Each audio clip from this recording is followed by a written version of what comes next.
नमस्कार, मैं हूं आपके साथ मीमांसा मलिक। 20 दिनों से काबुल पर कब्जा जमाए तालिबान कल अफगानिस्तान में नई सरकार का गठन कर सकता है। आज ही अफगानिस्तान में नई सरकार का ऐलान किया जाना था, लेकिन आज नई सरकार का ऐलान नहीं किया गया। तालिबान कल नई सरकार का ऐलान करेगा। तालिबान प्रवक्ता ने कल सरकार गठन की पुष्टि की है, लेकिन सवाल यही है कि नई सरकार कैसी होगी, कौन कौन इसमें शामिल होगा।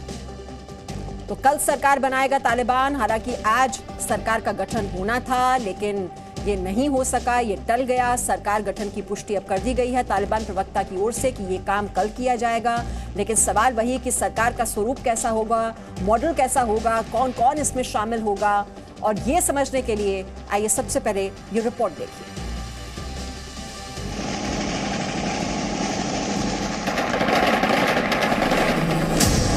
आतंकियों का गैंग क्यों नहीं बना पा रहा सरकार?